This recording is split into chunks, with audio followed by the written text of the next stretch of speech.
वर्तमान में किस देश की मुद्रा का विश्व व्यापार में सबसे अधिक उपयोग होता है? उत्तर है अमेरिका की मुद्रा डॉलर का। अगला क्वेश्चन है, विश्व का सबसे बड़ा स्टॉक एक्सचेंज कौन सा है? उत्तर है न्यूयॉर्क स्टॉक एक्सचेंज। अगला क्वेश्चन है, देश का पहला तैरता हुआ ATM state bank of India ने किस स्थान पर प्रारंभ किया है? उत्तर है कोच्चि में। हमारे देश में चेकबुक किन भाषाओं में मुद्रित हो सकती है? उत्तर है हिंदी एवं अंग्रेजी में। अगला क्वेश्चन है, आईसीआईसीआई का विस्तृत अर्थ क्या है? उत्तर है industrial credit and investment corporation of India. अगला क्वेश्चन है, यूटीआई की स्थापना कब की गई थी? उत्तर है 1 फरवरी 1964 को।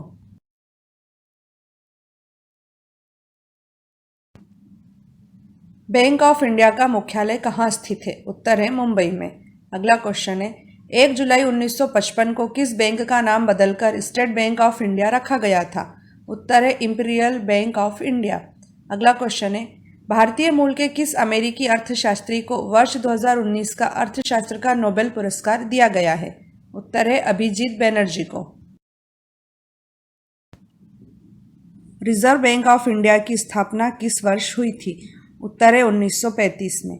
नेक्स्ट क्वेश्चन है, डेबिट कार्ड पर इक्विवेटेड मंथली इंस्टॉलमेंट अर्थात ईएमआई की सुविधा प्रदान करने वाला पहला भारतीय बैंक कौन सा है?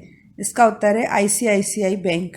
अगला क्वेश्चन है, सामान्यतः बैंक अधिकतम कितनी अवधि के लिए फिक्स्ड डिपॉजिट स्वीकार करते हैं? उत्तर है 10 वर्ष।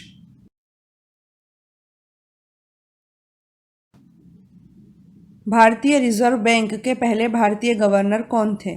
उत्तर है चिंतामण द्वारकानाथ देशमुख। अगला क्वेश्चन है, राष्ट्रीय उपभोक्ता विवाद निवारण आयोग का मुख्यालय कहाँ स्थित है? उत्तर है दिल्ली में। नेक्स्ट क्वेश्चन है, ऐसी अर्थव्यवस्था जिसमें विदेशी व्यापार नहीं होता है किस प्रकार की अर्थव्यवस्था कहलाती है? उत्तर है बंद अर्थव्यवस्था। राज्य के राजकोषीय घाटे की वित्तीय व्यवस्था में सर्वाधिक अंश किसका होता है? उत्तर है केंद्रीय सरकार से प्राप्त ऋण का। अगला क्वेश्चन है, इंडिया ब्रांड इक्विटी फाउंडेशन की स्थापना कब की गई थी? उत्तर है 1996 में। अगला क्वेश्चन है, हमारे देश में सर्वप्रथम स्थापित होने वाला बैंक कौन सा था? उत्तर है बैंक ऑफ हिंदुस्तान। कौन सी एजेंसी भारत में क्रेडिट रेटिंग एजेंसियों और म्यूचुअल फंडों का विनिमय करती है? उत्तर है securities and exchange board of India अर्थात सेबी। अगला क्वेश्चन है, पेंशनधारियों के लिए आरंभ किए गए आधार पर आधारित डिजिटल लाइफ सर्टिफिकेट को क्या नाम दिया गया है? उत्तर है जीवन प्रमाण। अगला क्वेश्चन है, किसी बैंक के करंट अकाउंट और सेविंग अकाउंट में समाहित कुल जमाओं का अनुपात क्या कहलाता है? उत्तर है कासा अनुपात।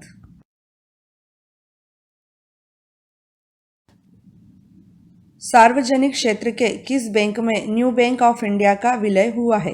उत्तर है पंजाब नेशनल बैंक। अगला क्वेश्चन है, सेंट्रल बैंक ऑफ इंडिया का मुख्यालय कहाँ स्थित है? उत्तर है मुंबई में।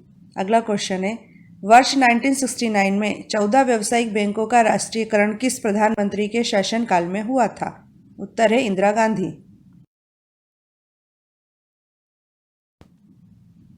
आर्थिक क्षेत्र में प्रयुक्त आईपीओ का विस्तृत अर्थ क्या है? उत्तर है इनिशियल पब्लिक ऑफरिंग। अगला क्वेश्चन है, हेरोड डोमर मॉडल पर भारत की कौन सी पंचवर्षीय योजना आधारित थी? उत्तर है पहली। अगला क्वेश्चन है, भारत की वित्तीय राजधानी कौन सा शहर कहलाता है? उत्तर है मुंबई।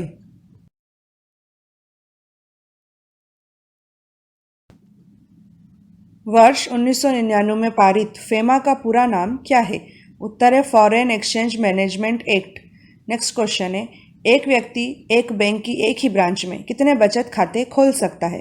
उत्तर है केवल एक। अगला क्वेश्चन है, economic and social commission for Asia and Pacific का मुख्यालय कहाँ है? उत्तर है बैंकॉक में। रेपो रेट और रिवर्स रेपो रेट कौन निर्धारित करता है? उत्तर है भारतीय रिजर्व बैंक। नेक्स्ट क्वेश्चन है, निजी क्षेत्र के किस बैंक ने सर्वप्रथम भारत में यह सुविधा उपलब्ध कराई है कि कोई भी उपभोक्ता बैंक को केवल एक मिस कॉल देकर राशि का स्थानांतरण करा सकता है? उत्तर है फेडरल बैंक। अगला क्वेश्चन है, भारत में वॉच बैंकिंग स्कीम प्रारंभ करने वाला पहला बैंक कौन सा है? उत्तर है HDFC बैंक। किस बैंक की स्थापना निर्यात को बढ़ावा देने तथा आयात पर देश की निर्भरता कम करने के लिए की गई है? उत्तर है एक्सिम बैंक। अगला क्वेश्चन है, देश का वह पहला राज्य कौन सा था जिसने राज्य स्तरीय मानव विकास रिपोर्ट जारी की थी? उत्तर है मध्य प्रदेश।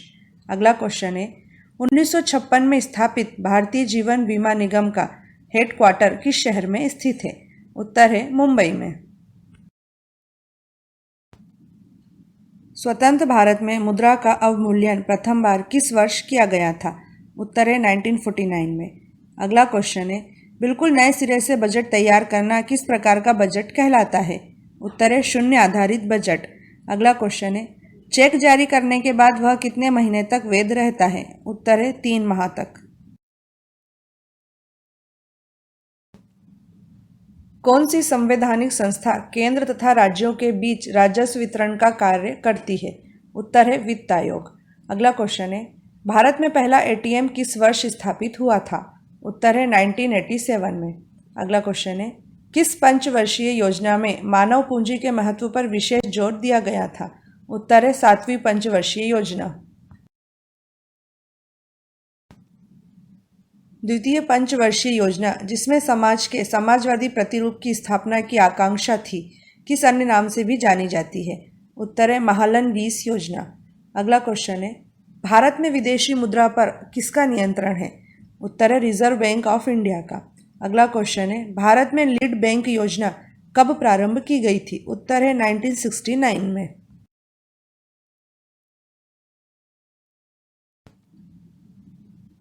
ऐसी मुद्रा जिसमें शीघ्र पलायन कर जाने की प्रवृत्ति हो, वह किस प्रकार की मुद्रा कहलाती है?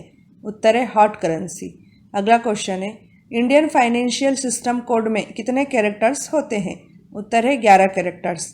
नेक्स्ट क्वेश्चन है, सर्वप्रथम स्वतंत्र भारत में आयकर अधिनियम किस वर्ष पारित किया गया था? उत्तर है 1961 में। विश्व बैंक की स्थापना किस वर्ष हुई थी? उत्तर है 1944 में।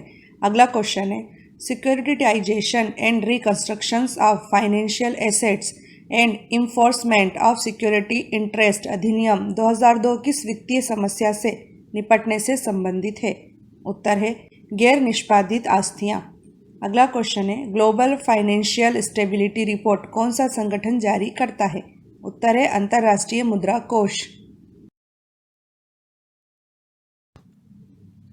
किस देश में विश्व के पहले फेशियल रिकॉग्निशन ATM का अनावरण किया गया है? उत्तर है चीन में। अगला क्वेश्चन है, किसने वर्ष 1933 में अर्थशास्त्र में सर्वप्रथम माइक्रो तथा मैक्रो शब्द का प्रयोग किया था? उत्तर है रगनार फ्रिस्क ने। अगला क्वेश्चन है, FDI का विस्तृत अर्थ क्या है? उत्तर है फॉरेन डायरेक्ट इन्वेस्टमेंट।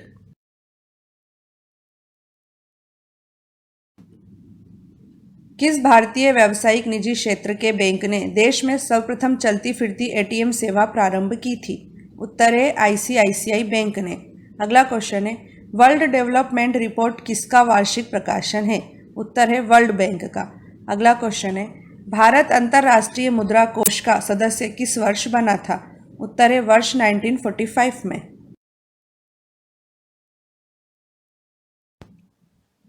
भारत में किसकी अभिरक्षा में विदेशी मुद्रा कोष रखा जाता है? उत्तर है भारतीय रिजर्व बैंक। अगला क्वेश्चन है, भारत में पहला व्हाइट लेबल ATM किस कंपनी ने प्रारंभ किया है? उत्तर है Tata communications payment solutions limited. अगला क्वेश्चन है, भारत के प्रथम मोबाइल औद्योगिक इलेक्ट्रॉनिक क्लस्टर की आधारशिला कहाँ रखी गई है? उत्तर है तिरुपति में। मनी लॉन्ड्रिंग से क्या अभिप्राय है? उत्तर है काले धन को वैध बनाना। अगला क्वेश्चन है, नासिक स्थित करेंसी नोट प्रेस की स्थापना किस वर्ष हुई थी? उत्तर है 1928 में। अगला क्वेश्चन है, नीति आयोग की कौन सी विंग सारे राज्यों के मुख्यमंत्री तथा यूनियन टेरिटरी के उपराज्यपालों को मिलाकर बनी है? उत्तर है टीम इंडिया विंग। यदि घाटे के बजट को करेंसी नोट छापकर पूरा किया जाए तो इसका क्या परिणाम होगा? उत्तर है मुद्रास्फीति। अगला क्वेश्चन है, भारत में मुद्रा संबंधी नोटों की निर्गमन प्रणाली किस प्रकार की है? उत्तर है न्यूनतम कोष प्रणाली। अगला क्वेश्चन है, विश्व का प्रथम संगठित शेयर बाजार सन 1602 में कहाँ स्थापित किया गया था? उत्तर है एम्स्टर्डम में।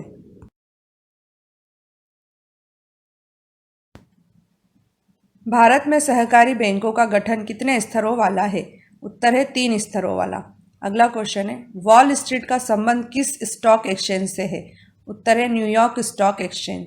अगला क्वेश्चन है, भारतीय बीमा नियामक और विकास प्राधिकरण की स्थापना किस समिति की सिफारिश पर की गई थी? उत्तर है आर.एन. मल्होत्रा समिति।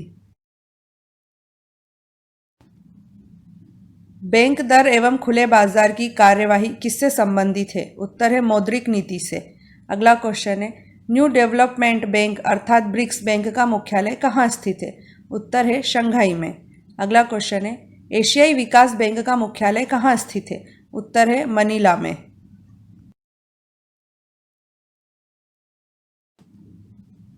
जब चलन में मुद्रा की मांग मुद्रा की पूर्ति से अधिक हो जाए तो उस स्थिति को क्या कहते हैं? उत्तर है अवस्फीति। अगला क्वेश्चन है, किस तारीख को भारतीय रिजर्व बैंक का राष्ट्रीयकरण हुआ था? इसका उत्तर है 1 जनवरी 1949 को। अगला क्वेश्चन है, किस बैंक की विश्व में सबसे ज्यादा संपत्ति है? उत्तर है industrial and commercial bank of China. विश्व बैंक के अध्यक्ष का नामांकन परंपरागत रूप से किस देश के द्वारा किया जाता है? उत्तर है अमेरिका के द्वारा। अगला क्वेश्चन है, भारत की आर्थिक वृद्धि दर को बढ़ाने में किस क्षेत्र का योगदान वर्तमान समय में अधिकतम है? उत्तर है सर्विस सेक्टर का।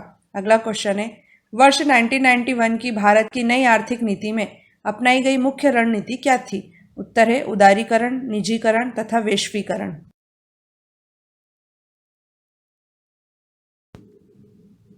देश में पहली बार किस बैंक ने वायस पासवर्ड सेवा शुरू की है? उत्तर है आईसीआईसीआई बैंक ने। अगला क्वेश्चन है, शेयरों को इलेक्ट्रॉनिक रूप से जिस अकाउंट में रखा जाता है उसे किस नाम से जाना जाता है? उत्तर है डीमैट अकाउंट। अगला क्वेश्चन है, भारत के सभी एटीएम को कौन जोड़ता है? उत्तर है भारतीय राष्ट्रीय भुगतान निगम।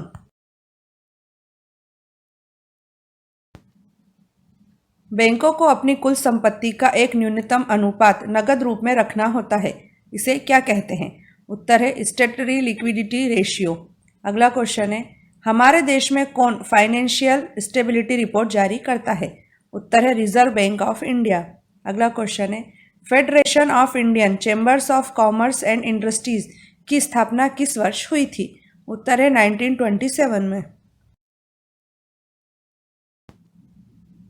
इंटरनेशनल मॉनिटरी फंड की स्थापना किस वर्ष हुई थी?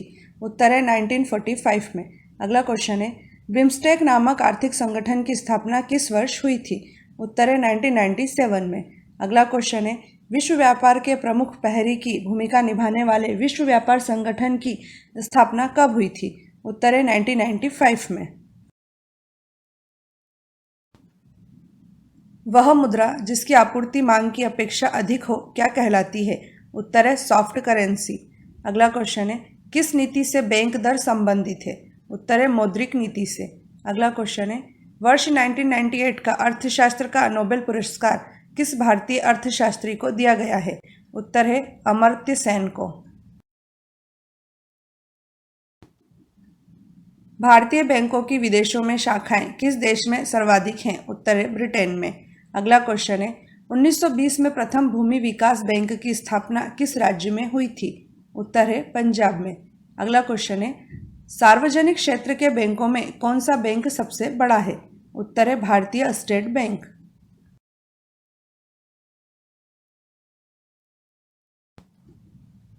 रिजर्व बैंक एक्ट 1934 के अनुसार रिजर्व बैंक ऑफ इंडिया किस कीमत से अधिक के बैंक नोट जारी नहीं कर सकता? उत्तर है 10,000 रुपये से अधिक कीमत के बैंक नोट। अगला क्वेश्चन है, भारतीय रिजर्व बैंक का मुख्यालय कहाँ है? उत्तर है मुंबई में। अगला क्वेश्चन है, अंतर्राष्ट्रीय मुद्रा कोष के संदर्भ में SDR का तात्पर्य क्या है? उत्तर है स्पेशल ड्राइंग राइट्स।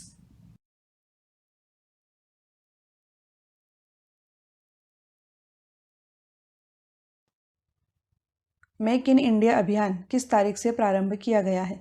इसका उत्तर है 25 सितंबर 2014 से। भारत के प्रधानमंत्री नरेंद्र मोदी ने देश में मैन्युफैक्चरिंग सेक्टर को बढ़ावा देने के उद्देश्य से 25 सितंबर 2014 को मेक इन इंडिया अभियान का शुभारंभ किया। इस अभियान का प्रमुख उद्देश्य देश की अर्थव्यवस्था को प्रभावित करने वाले विनिर्माण के 25 क्षेत्रों में बदलाव लाना है, ताकि रोजगार में वृद्धि हो तथा बेरोजगारी को दूर किया जा सके। गौरतलब है कि मेक इन इंडिया अभियान ने देश विदेश के निवेशकों के लिए भारत में व्यापार के द्वार खोल दिए हैं।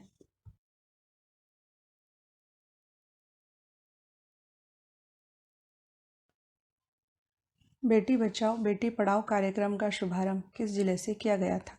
इसका उत्तर है पानीपत। भारत के प्रधानमंत्री नरेंद्र मोदी ने 22 जनवरी 2015 को हरियाणा के पानीपत जिले से बेटी बचाओ बेटी पढ़ाओ कार्यक्रम का शुभारंभ किया था।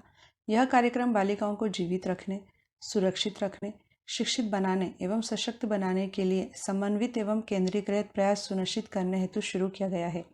इसे एक राष्ट्रीय अभियान के रूप में सभी राज्यों एवं केंद्र शासित प्रदेशों में क्रियान्वित किया जा रहा है। लैंगिक भेदभाव के कारण बालिकाओं की हत्या रोकना, बालिकाओं का जीवन एवं सुरक्षा सुनिश्चित करना, बालिकाओं की शिक्षा व सहभागिता सुनिश्चित करना इस कार्यक्रम के मूल उद्देश्य हैं।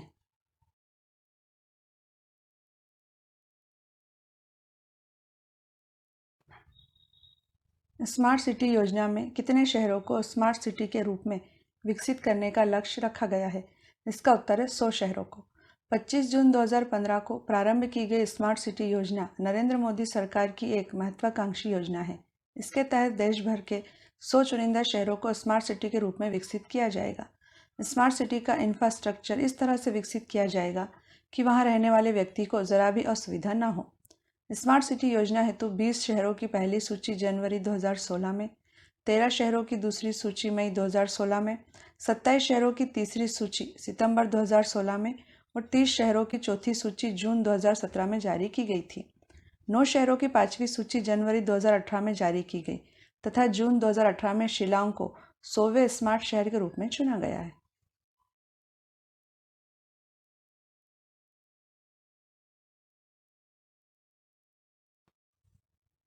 आयुष्मान भारत योजना में कितने रुपए का स्वास्थ्य बीमा उपलब्ध कराया जा रहा है? इसका उत्तर है सालाना 5 लाख रुपए का। मोदी केयर के नाम से मशहूर आयुष्मान भारत योजना 1 अप्रैल 2018 से शुरू की गई है। केंद्र सरकार आयुष्मान योजना के तहत देश के 10 करोड़ परिवारों या 50 करोड़ लोगों को सालाना 5 लाख रुपए का स्वास्थ्य बीमा उपलब्ध करा रही है। आयुष्मान भारत योजना को प्रधानमंत्री जन आरोग्य योजना भी कहा जाता है। यह वास्तव में देश के गरीब लोगों के लिए हेल्थ इंश्योरेंस स्कीम है। लाभार्थी सरकार द्वारा सूचीबद्ध निजी अस्पतालों में अपने परिवार का इलाज करा सकेंगे। इसे पूर्व में चल रही राष्ट्रीय स्वास्थ्य बीमा योजना के स्थान पर प्रारंभ किया गया है।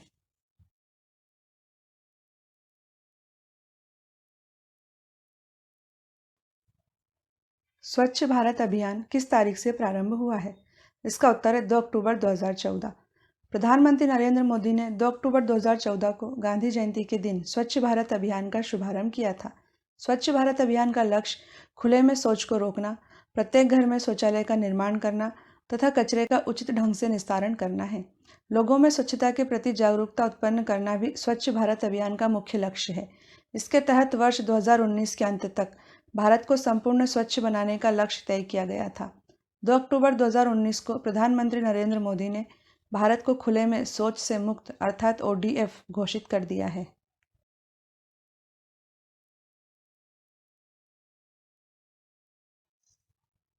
जन धन योजना किस तारीख से प्रारंभ हुई है? इसका उत्तर है 28 अगस्त 2014। प्रधानमंत्री जन धन योजना का उद्देश्य देश के सभी परिवारों की बैंक खातों तक पहुंच बनाना है। प्रधानमंत्री जन धन योजना 28 अगस्त 2014 को मोदी सरकार द्वारा प्रारंभ की गई थी। इसके अंतर्गत जीरो बैलेंस पर बैंक खाता खोला जा सकता है। निर्धन लोगों को आर्थिक रूप से सशक्त बनाने हेतु चलाई गई इस योजना में खाता धारकों को 30,000 रुपये का न्यूनतम जीवन बीमा और 1 लाख रुपए का दुर्घटना बीमा दिया जाता है। खाताधारी को ATM कार्ड की तरह रुपए डेबिट कार्ड की सुविधा दी जाती है। खाताधारी बैंक से 6 महीने के अंतराल पर 5,000 रुपये की राशि ऋण के तौर पर भी प्राप्त कर सकता है।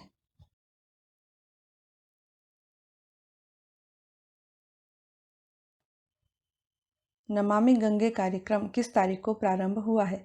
इसका उत्तर है 7 जुलाई 2016 को। गंगा नदी को स्वच्छ बनाने हेतु 7 जुलाई 2016 को केंद्र सरकार के द्वारा नमामि गंगे कार्यक्रम का प्रारंभ किया गया है।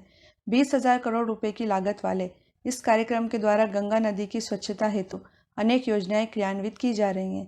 जिनमें गंगा नदी को प्रदूषण मुक्त करने के लिए जलमल उपचार संयंत्रों की स्थापना, जैवोपचार, गंगा में ठोस कचरा प्रवाहित करने पर रोक, गंगा में गिरने वाले गंदे पानी के उपचार हेतु संयंत्रों की स्थापना, गंगा में गिरने वाले जलमल को निकासी बिंदु पर ही रोकने के उपाय, गंगा किनारे स्थापित कारखानों पर अंकुश जैसे कार्य शामिल हैं।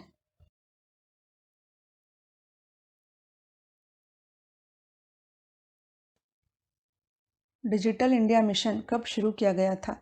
इसका उत्तर है 2 जुलाई 2015 को।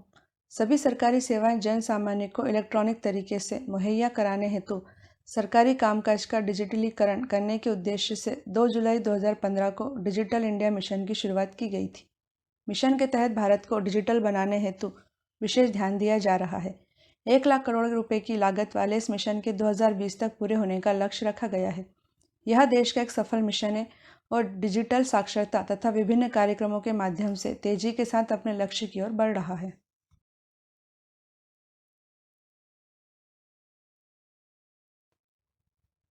स्टार्टअप इंडिया अभियान किससे संबंधित है? इसका उत्तर है नए उद्यमों से। 16 जनवरी 2016 को उत्तर प्रदेश के नोएडा से नए उद्यमों को बढ़ावा देने के उद्देश्य से स्टार्टअप इंडिया अभियान का प्रारंभ किया गया। योजना का मुख्य उद्देश्य छोटे शहरों व गांवों के युवाओं को लाभ पहुंचाना है। इसके तहत युवाओं को नवीनतम एवं रचनात्मक कार्यों के लिए आर्थिक मदद व टैक्स में छूट दी जाती है। युवाओं को स्टार्टअप प्रारंभ करने के लिए मार्गदर्शन और तकनीकी सहायता उपलब्ध कराने का भी प्रावधान है।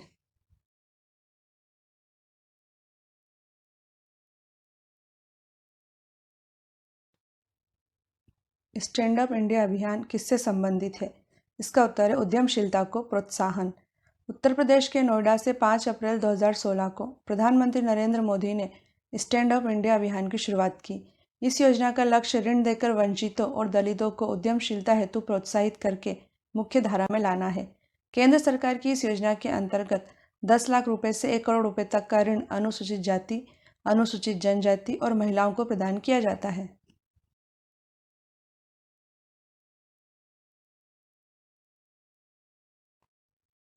प्रधानमंत्री उज्ज्वला योजना का संबंध किससे है? इसका उत्तर है एलपीजी कनेक्शन से। नरेंद्र मोदी के द्वारा प्रधानमंत्री उज्ज्वला योजना 1 मई 2016 को उत्तर प्रदेश के बलिया जिले से आरंभ की गई। इस योजना का लक्ष्य गरीबी रेखा से नीचे जीवन यापन करने वाले 5 करोड़ लोगों को रसोई गैस कनेक्शन प्रदान करना था। योजना के अंतर्गत गरीबी रेखा से नीचे जीवन यापन करने वाले परिवार को प्रत्येक एलपीजी कनेक्शन के लिए 1600 रुपये प्रदान किए जाते हैं। यह देश की पहली ऐसी योजना है जिसके माध्यम से देश में निर्धनतम परिवार की करोड़ों महिलाओं को लाभ पहुंचाया जा रहा है। बीपीएल परिवारों को 5 करोड़ गैस कनेक्शन प्रदान किए जाने के लक्ष्य वाली इस योजना में 2019 के अंत तक रिकॉर्ड 8 करोड़ से अधिक गैस कनेक्शन प्रदान किए जा चुके हैं।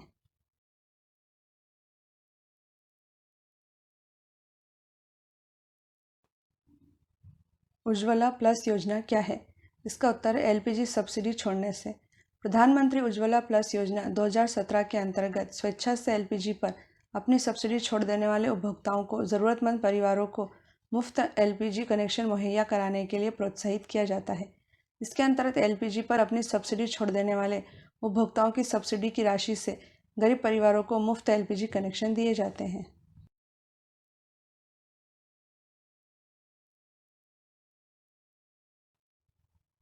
उजाला योजना में कार्बन उत्सर्जन में कितने प्रतिशत कमी लाने का लक्ष्य रखा गया है? इसका उत्तर है 30 से 31%। उजाला अर्थात उन्नत Jyotibai affordable LED for all योजना ऊर्जा बचत तथा कार्बन उत्सर्जन में 30 से 31% कमी करने हेतु नरेंद्र मोदी ने 1 मई 2015 को प्रारंभ की। इस योजना के अंतर्गत बिजली की बचत हेतु कम मूल्य पर एलईडी बल्ब दिए जाते हैं। उजाला योजना ने ऊर्जा की बचत करने वाली लाइटिंग के बारे में जागरूकता उत्पन्न करने में महत्वपूर्ण भूमिका अदा की है। महत्वपूर्ण बात यह है कि इस योजना से देश में प्रति वर्ष 12 करोड़ टन कार्बन मोनोऑक्साइड उत्सर्जन में कमी आई है। यह योजना बचत लैंप योजना के स्थान पर शुरू की गई है।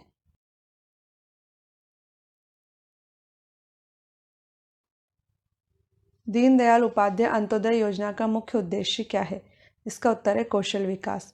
25 सितंबर 2014 को प्रारंभ की गई दीनदयाल उपाध्याय अंत्योदय योजना का उद्देश्य कौशल विकास और अन्य उपायों के माध्यम से आजीविका के अवसरों में वृद्धि कर शहरी और ग्रामीण गरीबी को कम करना है। योजना के मुख्य बिंदु हैं प्रत्येक शहरी निर्धन व्यक्ति पर 15,000 से 18,000 रुपये खर्च कर उसे कौशल सिखाना। व्यक्तिगत परियोजना के लिए 2 लाख रुपए की तथा समूह उद्यमों के लिए 10 लाख रुपए की ब्याज सब्सिडी के साथ उद्यमों की स्थापना के माध्यम से स्वरोजगार को बढ़ावा देना।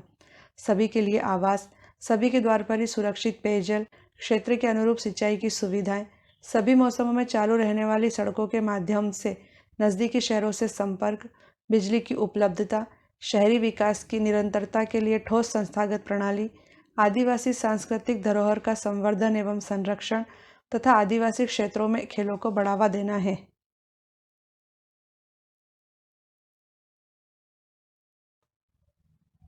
राष्ट्रीय रुर्बन मिशन की शुरुआत किस वर्ष की गई है? इसका उत्तर है 2016 में। भारत के प्रधानमंत्री नरेंद्र मोदी ने 21 फरवरी 2016 को छत्तीसगढ़ के राजनांदगांव जिले के कुरुभात गांव से राष्ट्रीय रुर्बन मिशन का शुभारंभ किया था। राष्ट्रीय रुर्बन मिशन के तहत ग्रामीण क्षेत्रों में आधारभूत सेवाओं में वृद्धि तथा सुविधाएं प्रदान कर गांवों का विकास करना है।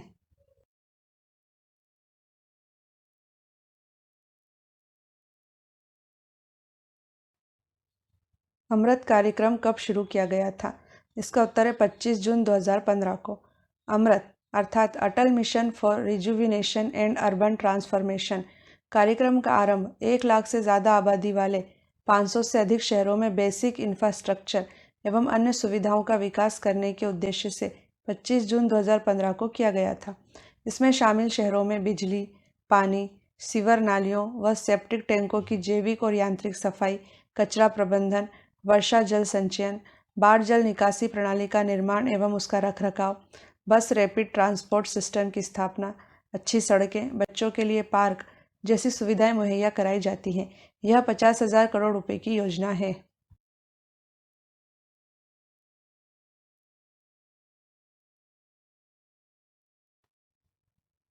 सुगम्य भारत अभियान किसके लिए शुरू किया गया है? इसका उत्तर है विकलांगों के लिए।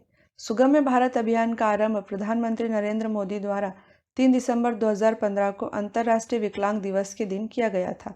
केंद्र सरकार ने विकलांगों अर्थात दिव्यांगों के उत्पादक, सुरक्षित और गरिमापूर्ण जीवन जीने के लिए उन्हें प्रगति और विकास हेतु समान अवसर और सुगम्यता प्रदान करने हेतु सुगम्य भारत अभियान की शुरुआत की है। सुगम्य भारत अभियान विकलांगों के लिए सभी प्रकार की सुगम्यता प्रदान करने हेतु और 3 स्तंभों निर्माण परिवेश, सार्वजनिक परिवार तथा सूचना एवं संचार प्रौद्योगिकियों पर जोर देते हुए एक सक्षम और बाधा मुक्त वातावरण बनाने हेतु एक राष्ट्रव्यापी अभियान है।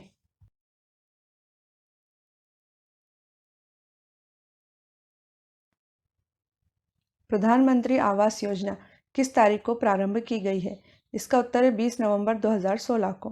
प्रधानमंत्री नरेंद्र मोदी ने 20 नवंबर 2016 को आगरा से प्रधानमंत्री आवास योजना का शुभारंभ किया। यह योजना शहरी तथा ग्रामीण क्षेत्रों के लिए 2 अलग अलग नामों प्रधानमंत्री आवास योजना शहरी तथा प्रधानमंत्री आवास योजना ग्रामीण से चलाई जा रही है। लोगों को अपना घर दिलाने के उद्देश्य से योजना के तहत वर्ष 2022 तक 2 करोड़ से ज़्यादा घरों का निर्माण किया जाएगा। योजना को निम्नलिखित 4 कार्यक्रम घटकों के माध्यम से पूरा किया जा रहा है। पहला, निजी प्रवर्तकों की भागीदारी से स्लम वासियों का स्लम पुनर्वास।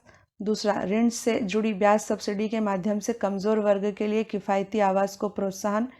तीसरा, सार्वजनिक तथा निजी क्षेत्रों के साथ भागीदारी में किफ़ायती आवासों का निर्माण। चौथा, लाभार्थी आधारित व्यक्तिगत आवास निर्माण के लिए सब्सिडी।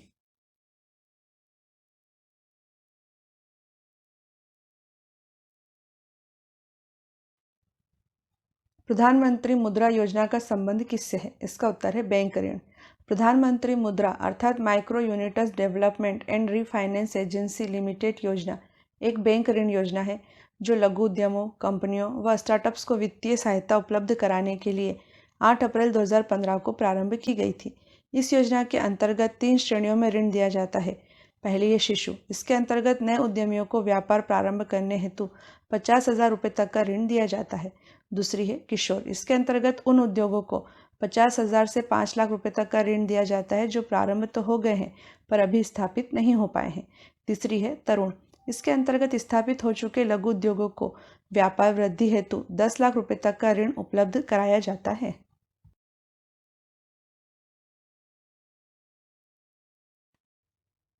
सुकन्या समृद्धि योजना के तहत किस आयु तक की बालिका का खाता खुलवाया जा सकता है? इसका उत्तर है 10 वर्ष तक। सुकन्या समृद्धि योजना बालिकाओं के लिए एक लघु बचत योजना है तथा बेटी बचाओ बेटी पढ़ाओ योजना का ही एक अंग है, जिसका शुभारंभ प्रधानमंत्री नरेंद्र मोदी ने 22 जनवरी 2015 को किया था। सुकन्या समृद्धि योजना के तहत सुकन्या समृद्धि खाता बालिका के जन्म लेने से लेकर उसकी आयु 10 वर्ष होने तक किसी भी समय उसके नाम से खुलवाया जा सकता है। आरंभ में न्यूनतम 1000 रुपये जमा कराने होते हैं और उसके बाद 100 रुपये के गुणक में कोई भी राशि जमा कराई जा सकती है।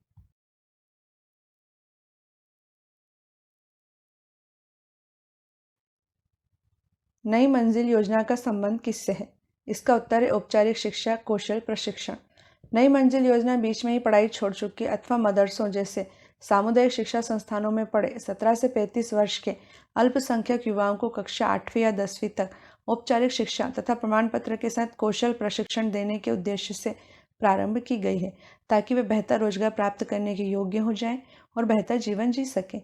इस योजना में कम से कम 30% सीटें अल्पसंख्यक लड़कियों के लिए रखी गई हैं। इसमें 9 से 12 महीने का गैर आवासीय कार्यक्रम भी है, जिसमें उनकी शिक्षा के लिए तथा लाभकारी रोजगार प्राप्त करने के लिए किसी कौशल का प्रशिक्षण दिया जाता है।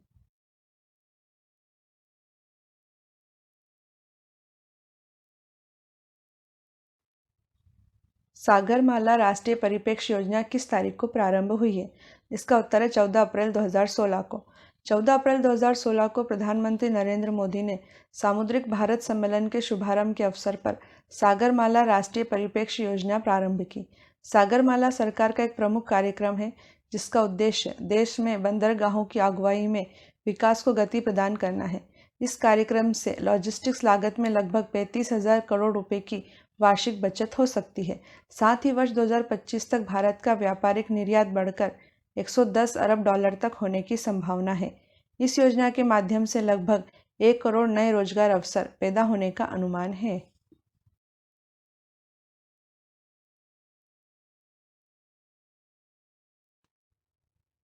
प्रधानमंत्री ग्राम सड़क योजना किस तारीख को प्रारंभ हुई थी? इसका उत्तर है 25 दिसंबर 2000 को। भारत सरकार ने 25 दिसंबर 2000 को प्रधानमंत्री ग्राम सड़क योजना अर्थात PMGSY की शुरुआत की थी। इस योजना का प्रमुख उद्देश्य ग्रामीण इलाकों में 500 या इससे अधिक आबादी वाले पहाड़ी और रेगिस्तानी क्षेत्रों में 250 लोगों की आबादी वाले गांव सड़क संपर्क से वंचित गांवों को 12 सड़कों से जोड़ना है।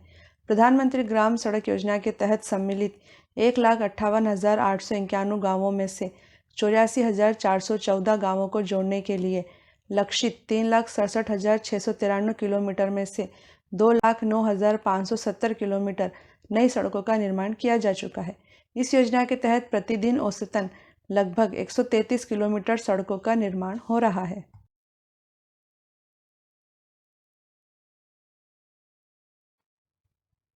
ई नाम योजना किससे संबंधित है? इसका उत्तर है किसानों को उनकी उपज का उचित मूल्य दिलाने से। ई नेशनल एग्रीकल्चर मार्केट अर्थात ई नाम योजना का प्रारंभ प्रधानमंत्री मोदी के द्वारा 14 अप्रैल 2016 को किसानों को उनकी उपज का उचित मूल्य प्राप्त कराने के उद्देश्य से किया गया है। ई नाम राष्ट्रीय स्तर का इलेक्ट्रॉनिक ट्रेडिंग पोर्टल है, जो एकीकृत राष्ट्रीय बाजार के लिए एक मंच है। इसका उद्देश्य व्यापारियों को राज्य के सभी बाजारों के लिए लाइसेंस उपलब्ध करवाना, कृषि उपज के गुणवत्ता मानकों में एकरूपता लाना तथा प्रत्येक बाजार में गुणवत्ता परीक्षण का प्रावधान उपलब्ध कराना है।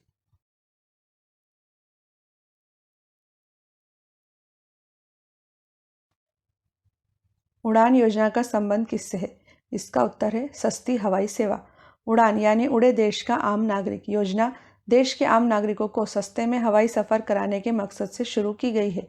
इस योजना के तहत छोटे शहरों को हवाई सेवाओं से जोड़ा जाएगा। पहली सेवा शिमला और दिल्ली के बीच प्रारंभ की गई थी, जिसका शुभारंभ 27 अप्रैल 2017 को प्रधानमंत्री नरेंद्र मोदी ने शिमला के जुव्वर हट्टी हवाई अड्डे से किया था।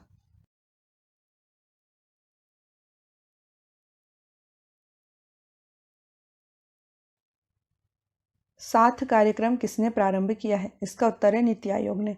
7 अर्थात sustainable action for transforming human capital कार्यक्रम का आरंभ 10 जून 2017 को नीति आयोग द्वारा किया गया है।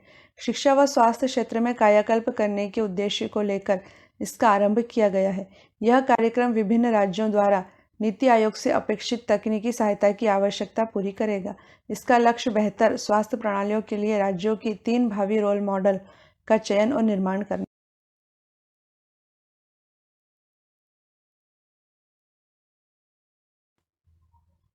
सेतु भारतम परियोजना का संबंध किससे है?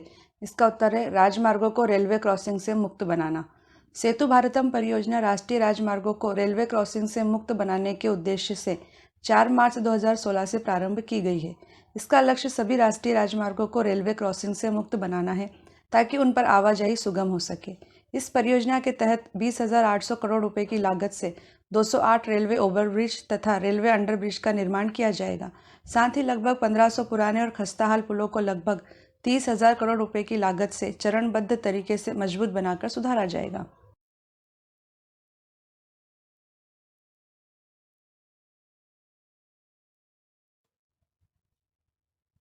राष्ट्रीय वयोश्री योजना किस तारीख को प्रारंभ हुई है? इसका उत्तर 1 अप्रैल 2017। गरीबी रेखा से संबद्ध वरिष्ठ नागरिकों को शारीरिक सहायता एवं जीवन यापन के लिए आवश्यक उपकरण प्रदान करने वाली राष्ट्रीय वयोश्री योजना का शुभारंभ आंध्र प्रदेश के नेल्लोर जिले से 1 अप्रैल 2017 को किया गया है। इस योजना के अंतर्गत वरिष्ठ नागरिकों के जीवन यापन के लिए आवश्यक उपकरणों को शिविरों के माध्यम से वितरित किया जाएगा। 484 करोड़ रुपए की इस योजना से देश के 260 जिलों के गरीबी रेखा वाले 5,56,000 वरिष्ठ नागरिकों को लाभ मिलेगा।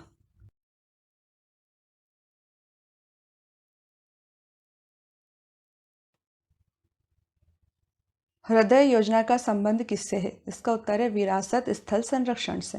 हृदय अर्थात heritage city development and augmentation योजना 21 जनवरी 2015 को प्रारंभ की गई थी।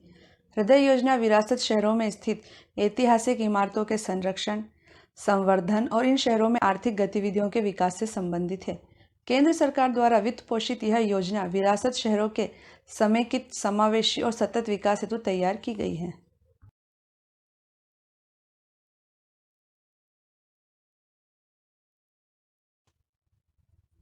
समग्र शिक्षा अभियान कार्यक्रम कब शुरू किया गया था? इसका उत्तर है 24 मई 2018 को। 24 मई 2018 को आरंभ किए गए समग्र शिक्षा अभियान कार्यक्रम के माध्यम से स्कूली शिक्षा को गुणवत्तापूर्ण बनाने पर जोर दिया जा रहा है। योजना के तहत शिक्षा में तकनीकी प्रयोग बढ़ाकर विद्यार्थियों और शिक्षकों को अधिक सशक्त बनाया जाएगा। योजना में बालिका शिक्षा पर फोकस किया गया है। इस अभियान में पूर्व में चल रही 3 योजनाओं सर्व शिक्षा अभियान, राष्ट्रीय माध्यमिक शिक्षा अभियान और समग्र शिक्षा अभियान को समाहित कर दिया गया है। इसका उद्देश्य बच्चों को गुणवत्तापूर्ण शिक्षा प्रदान करने के साथ उन्हें समग्र रूप से विकास की ओर अग्रसर करना है।